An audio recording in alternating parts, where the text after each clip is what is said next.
Enseignement de Claude Olivier Adiaba du lundi 31 août 2020 sur l'indifférence. L'homme en tant qu'être social est au contact permanent avec ses semblables et son environnement. Il fait face à des situations qui peuvent être difficiles ou agréables, des situations qui peuvent susciter la joie ou la tristesse, la colère ou des émotions diverses. Ces différents contacts et situations influencent ses faits et gestes, ses pensées, ses attitudes et ses réactions. Cependant, il arrive très souvent que l'homme reste impassible, imperturbable face à certains événements, à certaines présences qui en temps normal devraient l'amener à réagir ou à afficher un comportement correspondant à la situation présente. Il reste plutôt indifférent. Selon le nouveau Petit Larousse, l'indifférence est, je cite, l'état d'une personne qui n'éprouve ni douleur, ni plaisir, ni crainte, ni désir. Fin de citation. C'est le, je cite, détachement à l'égard d'une personne, d'un événement. Fin de citation.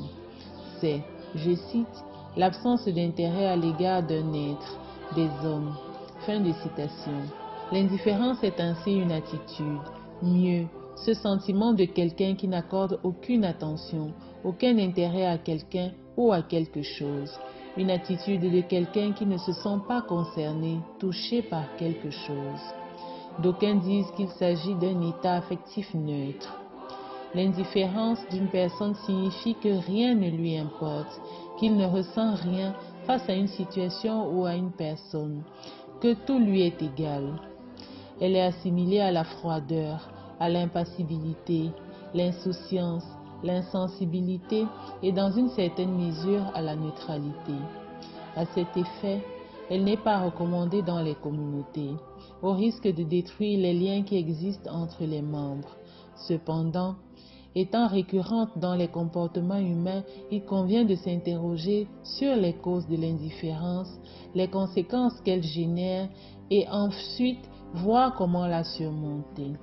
Pour rentrer dans le vif du sujet, commençons par énumérer les causes de l'indifférence qui, pris dans son sens affectif, est toujours un signe de malaise. Elle reflète un mal-être. En effet, plusieurs mobiles sont à l'origine de l'indifférence, mais nous ne parlerons que de quelques-uns. Premièrement, les frustrations et les déceptions. Plusieurs personnes ayant été blessées dans leur amour-propre développent souvent une attitude indifférente, soit pour rendre la monnaie parce qu'ayant été victimes de l'insensibilité des autres face à leurs difficultés, à leur amour, à leurs actes de charité ou à toute autre peine qu'elles ont pu se donner et n'ont récolté que de l'ingratitude, de la trahison ou du mépris en retour. Soit en guise de protection, elles adoptent une attitude d'indifférence comme mécanisme de défense pour ne plus vivre les mêmes douleurs. C'est souvent le cas lorsqu'une personne accorde de l'intérêt à quelque chose ou à une personne et que cet élan de cœur se trouve foulé aux pieds. Dans ce contexte, l'indifférence naît des blessures internes qui n'ont pas pu cicatriser à cause de l'absence du pardon. Deuxièmement, l'égoïsme. Il y a une catégorie d'individus qui ne savent pas partager. Tout ce qui compte, c'est eux et leurs intérêts. Ils ne considèrent les autres que comme des appuis, sans toutefois tenir compte de ce qu'ils ressentent ou vivent. Ils vont vers les autres pour recevoir, et lorsqu'il faut donner, ils sont absents, toujours empêchés, dans l'incapacité de pouvoir aider. L'égoïste ne se soucie pas des souffrances des autres. Troisièmement, l'ingratitude et l'orgueil. Certaines personnes tombent sous le coup de l'ingratitude et de l'orgueil.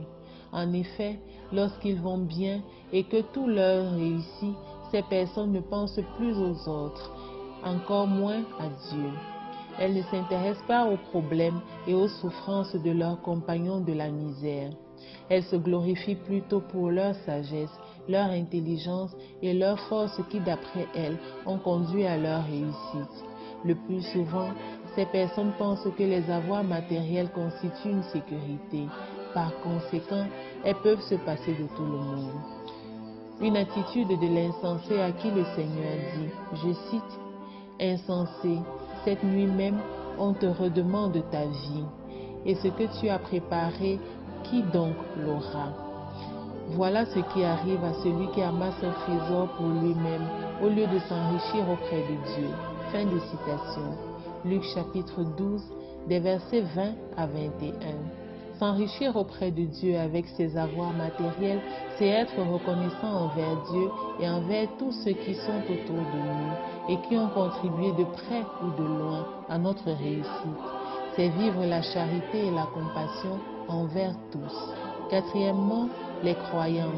Pour des raisons de croyance, les hommes sont indifférents les uns les autres, au détriment du respect de la vie ou de la dignité humaine.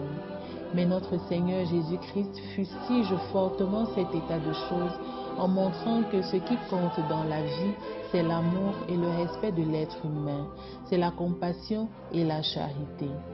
Il s'agit des valeurs qui n'ont pas de limite. Dans la parabole du bon samaritain, le Seigneur oppose l'indifférence due aux croyances à la compassion et à l'amour qui traversent les frontières. Confère Luc chapitre 10, des versets 25 à 37. Ces quelques mobiles de l'indifférence ne sont pas sans conséquences sur la vie en communauté. Alors, quelles sont-elles, ces conséquences? Cela nous permet d'aboutir au deuxième point de notre réflexion. De toute évidence, l'indifférence apparaît comme l'expression majeure de l'égoïsme, l'antithèse de la bienveillance, une hostilité envers la charité humaine. En effet, la vie en communauté est meilleure, agréable quand la solidarité, le partage et les différents échanges qui resserrent les liens sociaux sont respectés. Cela va sans dire que l'indifférence met à mal les échanges sociaux. La vie est faite d'événements et de circonstances qui sont gérables avec le soutien de ceux qui nous entourent. La personne qui affiche de ce fait une attitude indifférente s'isole elle-même et court le risque d'être abandonnée par les autres au cas où elle serait en difficulté. Par ailleurs, contrairement à ce qu'on pourrait penser, tout porte à croire que l'indifférence est une attitude pénible et douloureuse que l'on puisse adopter face à une autre personne. En effet, faire montre d'indifférence à une personne, c'est lui signifier qu'elle est non existante pour nous, un non-événement, une entité sans importance et qui par conséquent ne mérite aucune attention. De ce fait, elle fait mal et provoque des blessures internes et douloureuses. Quel que soit le motif, l'indifférence favorise les clivages, les différences et la cruauté entre les hommes. Elle éloigne les hommes les uns des autres et peut entraîner l'accroissement de l'individualisme et la course aux intérêts égoïstes. En ignorant les besoins des autres, l'indifférent devient étranger à ses semblables qui sont à l'image et à la ressemblance de Dieu, et par conséquent, il s'éloigne de Dieu. L'indifférence qui s'oppose à l'amour est incontestablement contre la volonté de Dieu, et la société en souffre. C'est pourquoi Saint Paul nous met en garde en ces termes, je cite, « Sache bien ceci, dans les derniers jours surviendront des temps difficiles. Les hommes, en effet, seront égoïstes, âpres au gain, fanfarons, orgueilleux, blasphémateurs, rebelles à leurs parents, ingrats, sacrilèges, sans cœur, implacables, médisants, sans discipline, cruels, ennemis du bien, traîtres, emportés, aveuglés par l'orgueil, amis des plaisirs plutôt qu'amis de Dieu. Ils garderont les apparences de la piété, mais auront régné la puissance. » Fin de citation. 2 Timothée chapitre 3, des versets 1 à 5. Il serait donc judicieux pour tous les hommes de pencher vers le respect de la vie, la dignité humaine et de l'amour du prochain afin de mettre en marge l'indifférence. Ceci nous permet d'arriver au troisième point de notre réflexion qui consiste à comprendre comment surmonter l'indifférence. Marcher sur les pas du Christ signifie épouser la compassion, la tolérance, l'amour de Dieu et du prochain, des valeurs qui sont incompatibles avec l'indifférence. Suivre la parole de Dieu et ses commandements, c'est accepter de regarder tous les hommes avec amour, car, comme le dit Saint Paul, je cite, « L'amour ne fait aucun tort au prochain. L'amour est donc le plein accomplissement de la loi. » Fin de citation.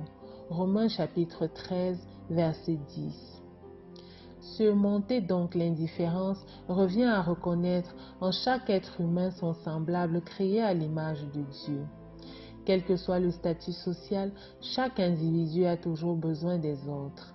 La reconnaissance de cette réalité de la vie devrait aider tout homme à accorder de l'attention à son entourage et à bannir l'indifférence en lui. Vouloir surmonter l'indifférence, c'est cultiver le positif en soi, c'est choisir d'œuvrer pour la paix. En outre, le dialogue entre les hommes permet de dissiper les incompréhensions, les quiproquos et les malentendus qui plongent certains dans l'insensibilité, car se faisant une idée erronée des autres, choisissent de se renfermer sur eux-mêmes. Toutefois, quel qu'en soit le préjudice subi, le pardon sincère accordé à son bourreau libère des blessures internes et délivre de toute tentative de vengeance dont l'une des manifestations serait l'indifférence. Par ailleurs, si l'indifférence s'avère un mal chronique, difficile de s'en débarrasser, le Seigneur dit, je cite, « Venez à moi, vous tous qui peinez sur le poids du fardeau, et moi je vous donnerai le repos. » Fin de citation. Matthieu chapitre 11, verset 28.